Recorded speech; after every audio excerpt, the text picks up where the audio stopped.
ब्रेकनंतर स्वागत। आजपासून मुलांच्या लसीकरणाला सुरुवात होतीये। 2 दिवस प्रायोगिक तत्वावरती हे लसीकरण होणार आहे। 12 ते 14 वर्ष वयोगटातील मुलांचं लसीकरण सुरू होतंय। मुंबईतील 12 समर्पित केंद्रांवरती हे लसीकरण होणार असून हातावर स्नायूमध्ये ही लस देण्यात येणार आहे। मुलांना कोर्बेवॅक्स ही लस दिली जाणार आहे।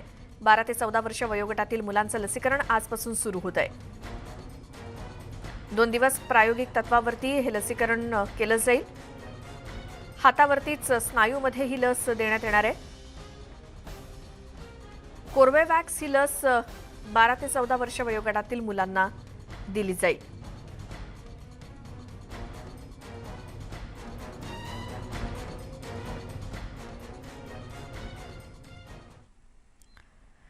होळी अगदी काही दिवसांवर येऊन ठेपली आहे। मात्र होळीच्या आनंदामध्ये एक चिंता वाढवणारी बातमी आहे, कारण होळीच्या तोंडावर महागाईचा फटका सर्वसामान्यांना बसण्याची शक्यता आहे। होळीच्या तोंडावर चिकन, मिरची, अंडी, मॅगी तसंच कॉफीसह अनेक वस्तूंच्या दरांमध्ये मोठी वाढ झाली आहे। वाढत्या महागाईनं सर्वसामान्य घरातील गृहिणींचं बजेट पूर्णतः कोलमडण्याची शक्यता आहे। रशिया युक्रेन युद्धाच्या पार्श्वभूमीवर जवळपास अनेक वस्तूंच्या किमती गगनाला भिडतायत।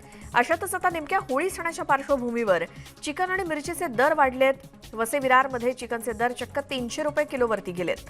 ठाण्यात सुद्धा मिरचीचे भाव चांगलेच वाढलेत। हिरव्या मिरच्यांच्या दरांनी देखील घाऊक बाजारात 100 पार केली आहे। अवकाळी पाऊस, दिवसेंदिवस वाढलेल्या पेट्रोल, डिझेल आणि सीएनजीच्या दरामुळे भाजी मंडईत होणाऱ्या आयात आणि निर्यातींवरती त्याचा परिणाम होऊ लागल्याचं समोर आलंय।